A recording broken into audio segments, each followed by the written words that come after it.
Na noite de ontem, terça-feira, o governo Temer voltou a tratar da tragédia que consumiu o Museu Nacional no fim de semana. Até agora, a única manifestação oficial dos golpistas tinha sido a frase lapidar do ministro de governo, Carlos Marum. Segundo ele, as denúncias de incúria do governo não passavam de choramingas de viúvas do Museu Nacional. Mas na entrevista de ontem, o chefe da Casa Civil, Eliseu Padilha, decidiu bater pesado, tirando a responsabilidade das costas do governo e julgando-a na Universidade Federal do Rio de Janeiro, que é a instituição responsável pela manutenção do museu. Padilha afirmou que o orçamento da universidade cresceu 49% de 2012 a 2017, enquanto a dotação repassada pela universidade ao museu, no mesmo período, teria sido de apenas 43%. Trata-se, em primeiro lugar, de uma mentira. A universidade rebateu na hora as declarações de Padilha, afirmando que a Universidade Federal do Rio de Janeiro, ao contrário do que disse o ministro, sofreu significativa redução orçamentária nos últimos 4 anos. E acrescentou que, por causa dos cortes de verbas, a universidade vai fechar este ano de 2018 com um déficit de 160 milhões de reais. A verdade é que por trás das declarações de Eliseu Padilha está escondido um vulgar ato de vingança. O governo Temer está tentando dar o troco no reitor da Federal do Rio, o biólogo Roberto Lehrer. Como todo mundo deve saber, deve se recordar, pelo menos os seguidores do Nocaute, o reitor Lehrer foi a primeira autoridade do mundo acadêmico a denunciar o golpe de Temer contra Dilma e suas consequências.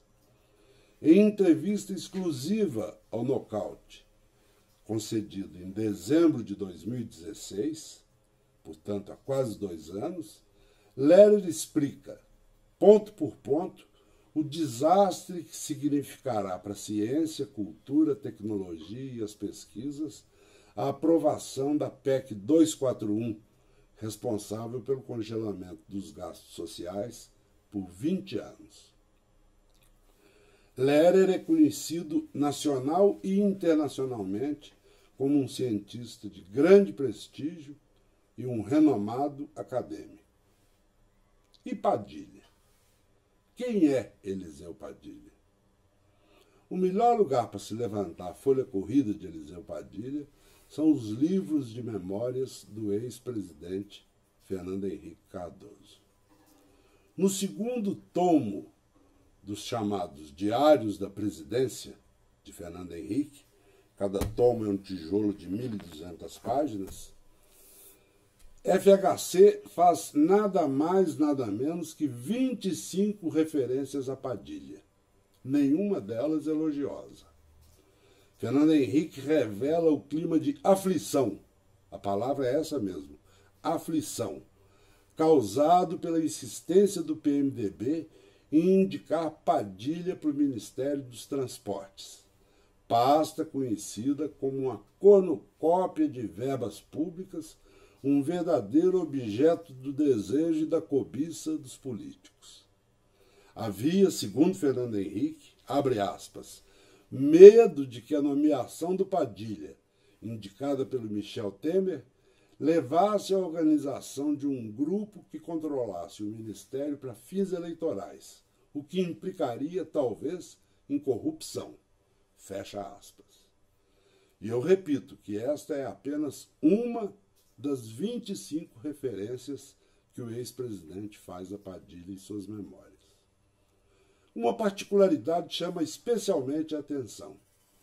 Quando aparecia no Palácio para pressionar Fernando Henrique pela nomeação de Padilha, Temer estava quase sempre acompanhado por sua tropa de choque, formada por Wellington Moreira Franco e Gedel Vieira Lima, Sim, o mesmo Gedel das malas, com 51 milhões de reais, e que hoje desfruta do serviço da penitenciária da Papuda, em Brasília.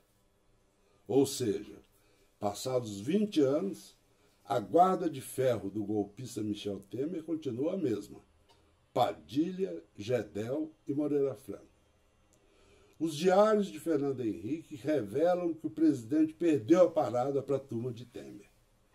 Chegou a oferecer outros ministérios a Padilha, como o da Justiça, por exemplo, mas não tinha conversa. Ou era o Ministério dos Transportes ou nada.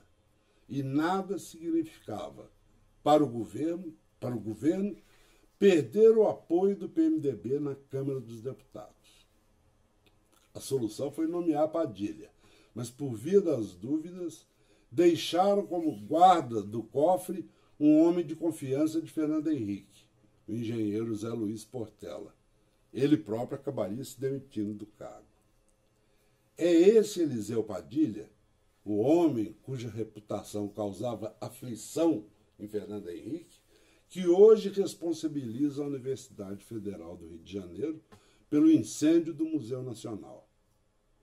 Na sua opinião, quem merece crédito? Eliseu Padilha ou o cientista Roberto Lérez?